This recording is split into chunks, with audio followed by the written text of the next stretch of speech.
ওয়াকরুজ্জামান এই মুহূর্তে কোথায় আছেন, কি হয়েছে তার, তিনি কি পদত্যাগ করেছেন?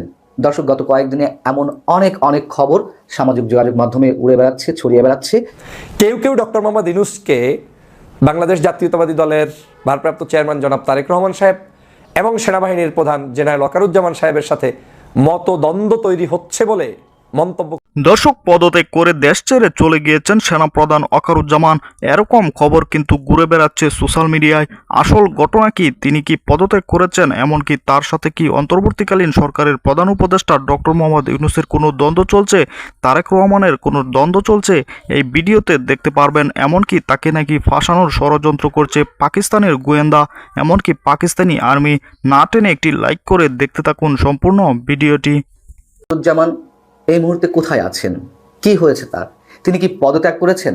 দর্শক, গত কয়েকদিনে এমন অনেক অনেক খবর সামাজিক যোগাযোগ মাধ্যমে উড়ে বেড়াচ্ছে, ছড়িয়ে বেড়াচ্ছে। এমন খবরও বেরিয়েছে যে গত সোমবার প্রধান উপদেষ্টা নাকি তাকে ডেকে পদত্যাগ করতে বলেছেন, তারপর নাকি তিনি পদত্যাগ করেছেন। প্রথমে বলে নিতে চাই, এই খবরগুলো সম্পূর্ণরূপে গুজব। কিন্তু কেন এই গুজবগুলো ছড়াচ্ছে এবং এগুলো এত শক্ত ভিত্তি পাওয়ার কারণও বা কী রয়েছে? অনেকেরই ধারণা যে সেনাপ্রধান জেনারেল ওয়াকরুজ্জামানের কারণে রাষ্ট্রপতি মোহাম্মদ শাহাবুদ্দিন চুপ্পুকে অপসারণ করানো সম্ভব হয়নি, তাকে সরানো সম্ভব হয়নি। আরও একটি কারণে বিএনপির প্রবল আপত্তি ছিল, সাংবিধানিক সংকট দেখা দেবে। আরও একটি যে কারণ, যে নির্বাচন ইস্যুতে প্রধান উপদেষ্টার সঙ্গে সেনাপ্রধানের নাকি এক ধরনের দূরত্ব তৈরি হয়েছে। এগুলো সত্য মিথ্যা নিয়ে নানান ধরনের বক্তব্য থাকতে পারে। তবে কথা হচ্ছে যে এই গুজবগুলো কেন ছড়াচ্ছে?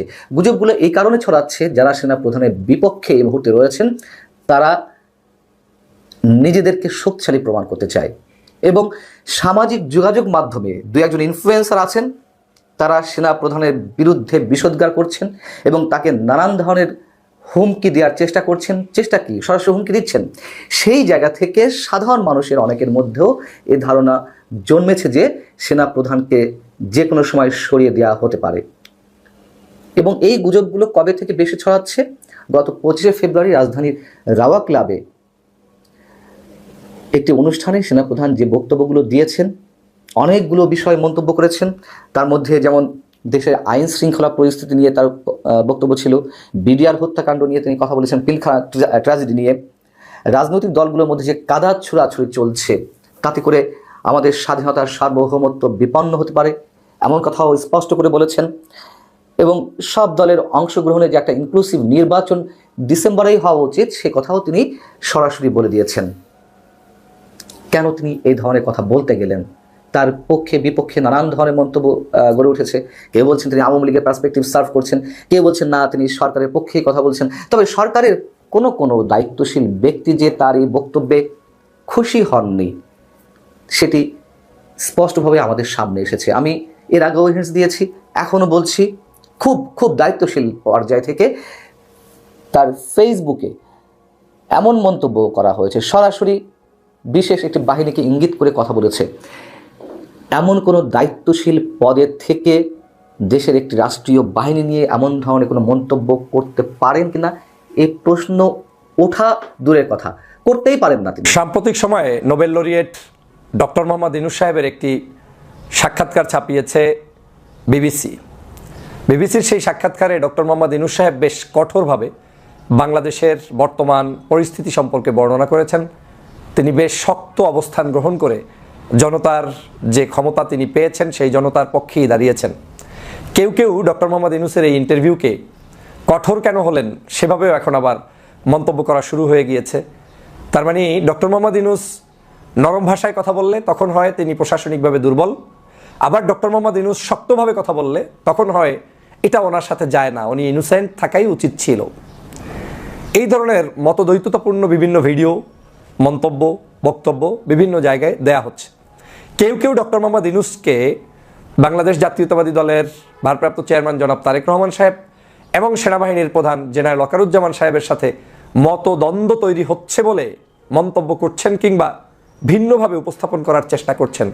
আদতে কি তাই? আদতে কি ডক্টর মোহাম্মদ ইউনূস এই দুইজন সহ বাংলাদেশের কোনো রাজনৈতিক সামাজিক সংগঠনের সাথে বৈরিতাপূর্ণ সম্পর্ক তৈরি করতে চান? না। ডক্টর মোহাম্মদ ইউনূস যখন দেখেছে যে দীর্ঘ প্রায় 6, 7, 8 মাস পর্যন্ত আমার ভদ্র ব্যবহারগুলো, ভালো ব্যবহারগুলো, জনগণের কল্যাণে যে আমি কাজ করে যাচ্ছি নীরবে নিবৃত্তে, সেটাকে পর্যন্ত কেউ কেউ মানে লাল কালির দাগ বসিয়ে দিতে চাচ্ছেন, তখন তিনি হয়তো তার জায়গা থেকে একটু স্ট্র্যাটেজি পরিবর্তন করে কঠোরতার জায়গায় বিশেষ করে বক্তব্যের ক্ষেত্রে উপস্থাপন করার ক্ষেত্রে চেষ্টা করে যাচ্ছেন। তো সেটা তো ডক্টর মোহাম্মদ ইউনূসের দোষের কিছু নয়। সেটাকে আপনারা কি কারণে বিভাজন সৃষ্টির মধ্যে লুকায়িত নতুন করে তৈরি করছেন? এর অর্থই হচ্ছে একটি গ্রুপ চায় না যে বাংলাদেশে এই সরকার সুন্দরভাবে এক্সিস্ট থাকুক এবং তারা কাজ করুক, তারা ভালোভাবে কাজ করে জাতির প্রত্যাশা পূরণে আগামী যে নির্বাচন, সেই নির্বাচনের পথে এগিয়ে যাক। আপনারা নিশ্চয়ই খেয়াল আছে, গত কয়েক মাস আগের একটি ইন্টারভিউ ছিল ডক্টর মোহাম্মদ ইউনূস সাহেবের। তিনি সেখানে বলার চেষ্টা করেছিলেন যে বাংলাদেশের এই যে বর্তমান সিচুয়েশন, এটাই উনিও নতুন, এটা অভিজ্ঞতা ওনার এখানে পূর্বের কখনোই ছিল না। সেটাই তো বাস্তবতা। উনি তো রাজনীতি করতেন না, উনি তো একজন সজ্জন, সামাজিক, শিক্ষিত, ভদ্রমার্জিত মানুষ, তিনি বিশ্ববিখ্যাত ব্যক্তিত্ব। কিন্তু তাকে আমরা জোর করেই এই দায়িত্বটা দিয়েছি। ডক্টর মোহাম্মদ ইউনূস সাহেবকে আমরা জোর করে দায়িত্ব দেওয়ার কারণে সফলতা হচ্ছে এই যে এই 5-7 মাসেই বাংলাদেশের এই যে বিপ্লব, জুলাই বিপ্লব হয়েছে, সব ধ্বংস করে ফেলতো যদি ইউনূস সাহেব দায়িত্বে না থাকতেন। যে কেউ থাকলে তাকে পার্শ্ববর্তী দেশ যে কোনো মূল্যে একেবারে তার পরিকল্পনা মাফিক ষড়যন্ত্র করে ধ্বংস করে দিতে পারত। একমাত্র ডক্টর মোহাম্মদ ইউনূস থাকার কারণে আজকের ইউরোপ, আমেরিকা, কানাডা, অস্ট্রেলিয়া, বিশ্বের যত বড় বড় পরাশক্তি সবাই ইউনূস সাহেবকে সাহায্য করছে, তার পাশে দাঁড়াচ্ছে, বা তাকে নিয়ে অন্ততপক্ষে কোনো বৈরী খারাপ মন্তব্য কেউ করতে যাচ্ছে না। বহুত প্রপাগান্ডা আওয়ামী লীগ চালিয়েছিল, ইউনূস সাহেব শেষ হয়ে যাবে, আমেরিকান নির্বাচনের পরেই সব পট পরিবর্তন হয়ে যাবে, আজ হবে কাল হবে। কিছুই হলো না। ওরা পোস্টার ছাপিয়ে তারপরে ষড়যন্ত্র করতে চেয়েছে, ট্রাম্পের পোস্টারের উপরে তারা বিভিন্নভাবে অপমান করতে চেয়েছে, কিন্তু আল্লাহর মেহেরবানি সেই ষড়যন্ত্র কোনো কাজে আসে নাই। আজ এখন ডক্টর মোহাম্মদ ইউনূস সাহেবকে আইন শৃঙ্খলা পরিস্থিতি সম্পর্কে জিজ্ঞেস করা হচ্ছে, দেশের সার্বিক পরিস্থিতি সম্পর্কে জিজ্ঞেস করা হচ্ছে। দর্শক, বর্তমান সময়ে সেনাপ্রধান ওয়াকারুজ্জামান পদত্যাগ করেছেন এরকম খবর প্রকাশ করেছে আওয়ামী লীগের কিছু ফেসবুক পেজ, এমনকি আওয়ামী লীগের কিছু ইউটিউব চ্যানেল। এরকম খবর প্রকাশ করে তারা দেশের মানুষকে বিভ্রান্তি করছে।